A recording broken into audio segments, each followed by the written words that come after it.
नमस्कार दोस्तों, मैं मनोजनाथ ज्ञान अकेडमी राजस्थान में एक बार फिर से स्वागत करता हूं।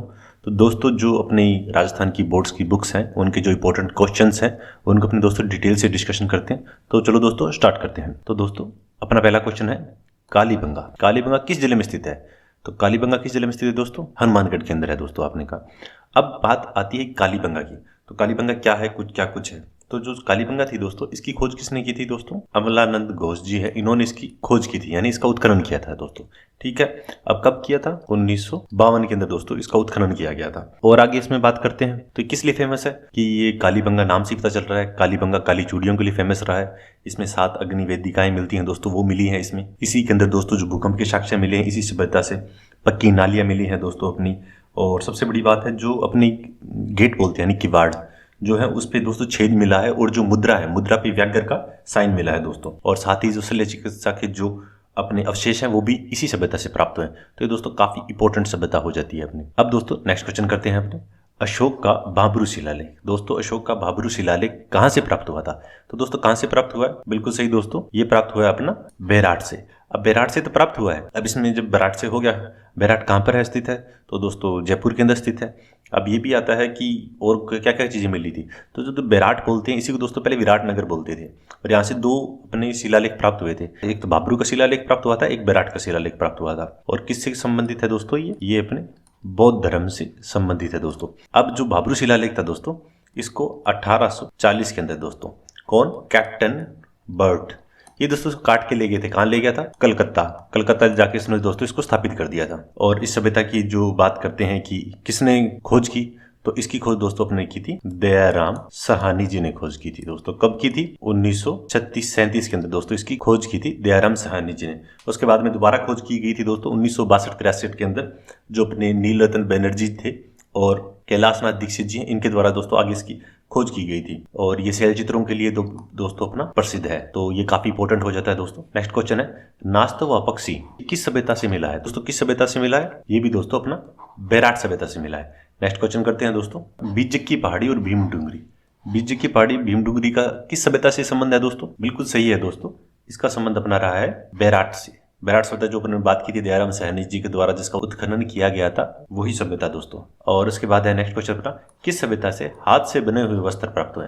तो हाथ से बने वस्त्र दोस्तों किस सभ्यता से प्राप्त हुए? ये प्राप्त हुए दोस्तों अपने बेराट सभ्यता से और बालाथल, इन दोनों से दोस्तों ये वस्त्र प्राप्त हुए हैं अपने। नेक्स्ट क्वेश्चन है दोस्तों, ताम्बर संचयी संस्कृति। ताम्बर संचयी संस्कृति कहा जाता है, कौन सी सभ्यता को कहा जाता है दोस्तों? तो दोस्तों ये कहा जाता है अपना गणेश्वर सभ्यता को। गणेश्वर सभ्यता कहां पर है दोस्तों? गणेश्वर सभ्यता दोस्तों अपने सीकर जिले में स्थित है। कौन सी नदी पे स्थित है दोस्तों? तो ये दोस्तों अपनी कांतली नदी पे स्थित है।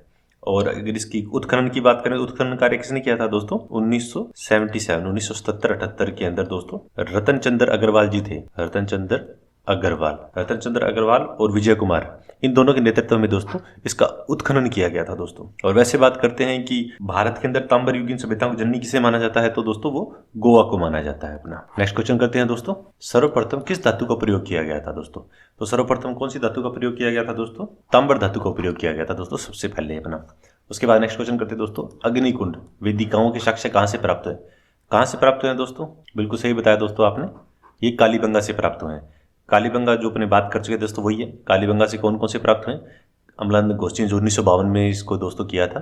देखो दोस्तों, मैं बार बार रिपीट इसलिए करता हूं, देखो अगर आप सामने बैठे होते तो एक बार कर लेते हैं, बट 2 वे कम्युनिकेशन के लिए माना जाता है। आप भी टीचिंग का एग्जाम दोगे, आगे रीट का एग्जाम दोगे, तो आपको पता है रिवीजन मस्ट इंपॉर्टेंट होता है। क्लास के अंदर भी जब भी अपने बात करते हैं, रिपीट क्यों करते हैं, यानी क्वेश्चन के रूप में क्यों कहते हैं, बच्चों बताओ ऐसा क्यों हुआ? पता आपको होता है क्यों हुआ? ये इसलिए हुआ। तो रिपीट करने का मेरा एक ही उद्देश्य होता है दोस्तों कि आपको वो चीज याद रह जाए।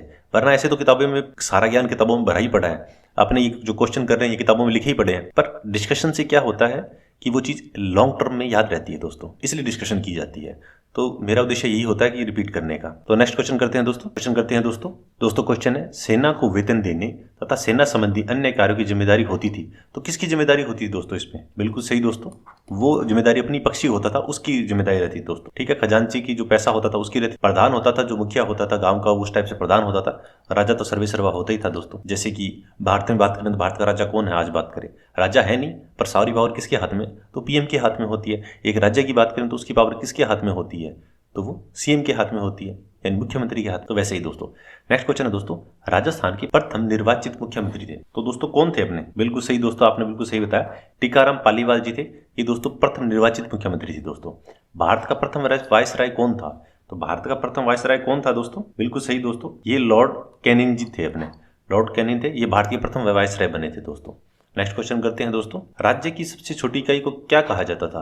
तो जो राज्य होता है दोस्तों, उसकी सबसे छोटी इकाई को क्या कहते थे? सबसे छोटी इकाई को दोस्तों ग्राम कहते थे उस वक्त। नेक्स्ट क्वेश्चन दोस्तों, राजस्थान की प्रथम विधानसभा का चुनाव कब हुए?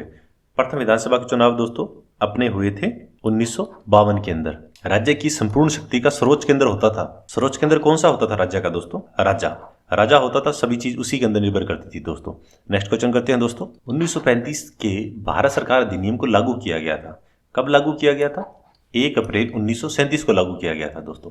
नेक्स्ट क्वेश्चन करते हैं दोस्तों, वह पत्र जिसमें शासक द्वारा प्रदान की गई जागीर का उल्लेख होता था, क्या कहलाता था दोस्तों? आज भी अपने को कोई चीज मिलती है, क्या बोलते हैं उसको? कहते हैं मकान का पट्टा है आपके पास में, तो वही चीज दोस्तों जागीर पट्टा कहलाता था वो। नेक्स्ट क्वेश्चन करते हैं दोस्तों, अब अपने निम्नलिखित में से कौन सा भौतिक भाग राजस्थान में स्थित नहीं है? कौन सा स्थित नहीं है दोस्तों? नाम से पता चल रहा है, हिमालय पर्वत है। हिमालय पर्वत राजस्थान में स्थित नहीं है, क्योंकि जो प्यारा राजस्थान का दोस्तों मैप होता है, इसमें अरावली भी स्थित है, थार का मरुस्थल भी स्थित है, पूरी मैदान भी स्थित है, पर हिमालय पर्वत है ये स्थित नहीं है। नेक्स्ट क्वेश्चन है दोस्तों, अरावली पर्वतमाला की सबसे ऊंची चोटी कौन सी है? सबसे ऊंची चोटी कौन सी है दोस्तों? बिल्कुल सही, गुरु शिखर है अपनी सबसे ऊंची चोटी है। एक लाइन याद की थी ना दोस्तों अपने, गुरु से दिल जरा, आपको याद होगी, अचल कुंभ वाली, उसमें सारी चोटियां जो करते थे वो चीज। नेक्स्ट क्वेश्चन दोस्तों, रेत के टीले जो हवा के साथ अपना स्थान बदलते हैं क्या कहलाते हैं? बिल्कुल सही दोस्तों, दोहरे कहलाते हैं। जो दोहरे होते हैं, जिसको दोहरे बोलते हैं, ऐसे रेत है, ऐसे ऐसे टीले बने हुए, हवा ही चली फिर आगे फैल गया, फिर आगे हो गया, इनको स्थानीय भाषा में क्या बोलते हैं दोस्तों? दोहरे बोलते हैं। नेक्स्ट क्वेश्चन करते हैं दोस्तों, ग्रीष्म ऋतु में चलने वाली अत्यंत गर्म हवाओं को क्या कहते हैं? राजस्थान के निवासी हैं दोस्तों, अपने को पता होगा, लू कहते हैं। पर ये जो राजस्थान के जो अरावली से पूर्व वाले भाग वाले लोग हैं, शायद उनको पता नहीं लू क्या होती होगी। जो बेचारे पश्चिम वाले हैं उनको सबको पता है लू क्या होती है। तो ये लू बोलते हैं, जो धूल भरी आंधियां चलती हैं दोस्तों, गर्म जल जाता है आदमी, इतनी गर्मी होती है, तो वो लू बोलते हैं दोस्तों उसको। नेक्स्ट क्वेश्चन है, गुरु शिखर की ऊंचाई है। गुरु शिखर की ऊंचाई दोस्तों कितनी है? बिल्कुल सही कहा दोस्तों, इसकी ऊंचाई है 1722 मीटर दोस्तों। नेक्स्ट क्वेश्चन है दोस्तों अपना, मानचित्र पर समान वर्षा वाले स्थानों को जोड़ने वाली काल्पनिक रेखाएं क्या कहलाती है? तो काल्पनिक रेखाएं दोस्तों क्या कहलाती है अपनी? समान वर्षा, समवर्षा रेखा। समान वर्षा वाली बात करें समवर्षा रेखा होगी, समान ताप की बात करें तो समताप रेखाएं हो जाएगी, अक्षांश वाली अक्षांश रेखाएं हो जाती है, दाब वाली समदाब वाली हो जाती है। तो समान वर्षा वाली पूछा काल्पनिक रेखा, तो समवर्षा रेखा कहलाती है दोस्तों। तो दोस्तों इस पार्ट में इतना ही। अगर दोस्तों आपको वीडियो अच्छा लगा है तो दोस्तों वीडियो को प्लीज़ लाइक कीजिए, शेयर कीजिए, और जो दोस्त नहीं है प्लीज़ चैनल को सब्सक्राइब कीजिए। नेक्स्ट पार्ट में मिलते हैं दोस्तों किसी और वीडियो के साथ में, तब तक के लिए दोस्तों जय हिंद, जय भारत, थैंक यू।